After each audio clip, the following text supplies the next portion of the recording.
Baik, Assalamualaikum warahmatullahi wabarakatuh. Halo semuanya, perkenalkan nama saya Anissa. Pada kesempatan kali ini saya akan mempresentasikan materi tentang prinsip-prinsip perkembangan peserta didik dan implikasinya dalam pendidikan. Materi ini penting karena berkaitan langsung dengan bagaimana siswa tumbuh dan bagaimana guru seharusnya mengajar.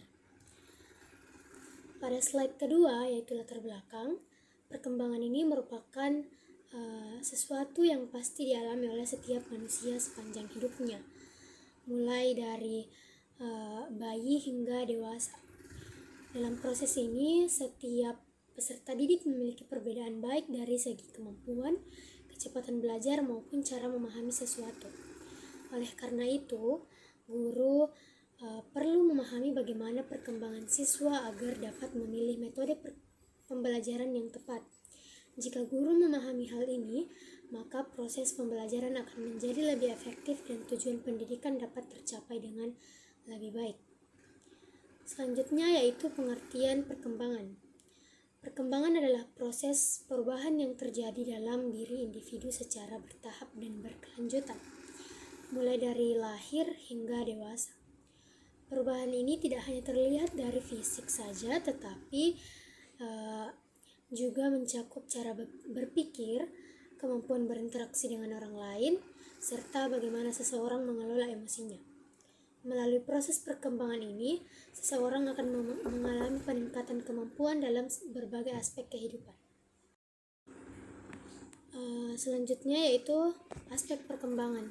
Perkembangan terdiri dari beberapa aspek penting. Yang pertama yaitu aspek fisik, yaitu perubahan pada tubuh seperti tinggi badan, berat badan, dan kekuatan. Kedua, aspek kognitif, yaitu perkembangan kemampuan berpikir, memahami, dan memecahkan masalah. Yang ketiga yaitu aspek sosial, yaitu kemampuan seseorang dalam berinteraksi dan berkomunikasi dengan orang lain. Dan yang terakhir yaitu aspek emosional, yaitu kemampuan dalam mengelola perasaan seperti marah, sedih, atau bahagia. Selanjutnya yaitu kita masuk ke 5 prinsip. Prinsip pertama yaitu berkesinambungan. Prinsip pertama adalah perkembangan bersifat berkesinambungan. Artinya perkembangan terjadi secara terus-menerus dan tidak berhenti. Setiap tahap perkembangan saling berkaitan satu sama lain. Misalnya, seorang anak harus belajar duduk sebelum bisa berjalan, dan berjalan sebelum bisa berlari. Jadi, perkembangan tidak bisa melompat langsung ke tahap yang lebih tinggi tanpa melalui tahap sebelumnya. Kemudian, prinsip yang kedua yaitu ada pola.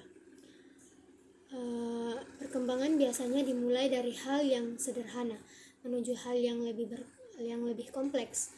Selain itu, juga bergerak dari hal yang umum ke hal yang lebih khusus.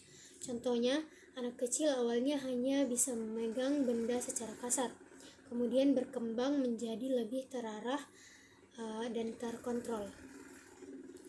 Selanjutnya yaitu prinsip adanya perbedaan individu. Setiap anak memiliki keunikan masing-masing.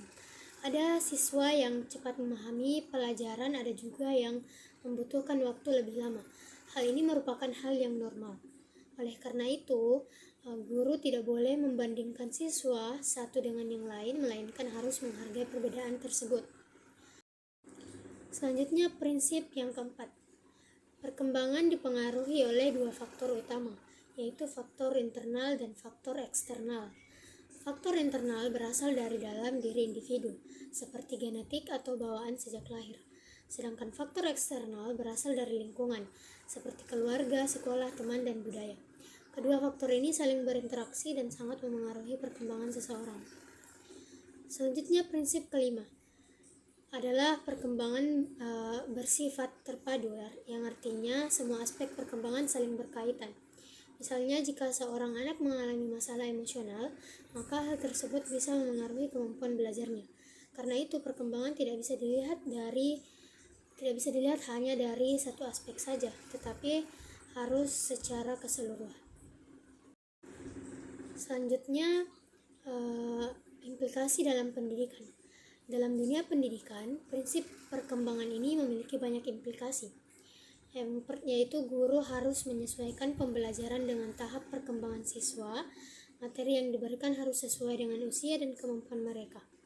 Selain itu, metode pembelajaran juga harus bervariasi karena setiap siswa memiliki cara belajar yang berbeda.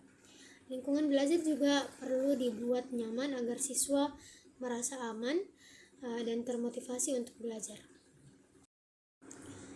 Kemudian peran guru.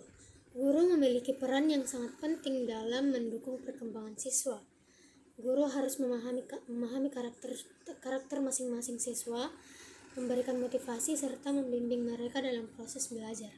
Guru tidak hanya berperan sebagai penyampai materi, tetapi juga sebagai pembimbing dan pendukung perkembangan siswa.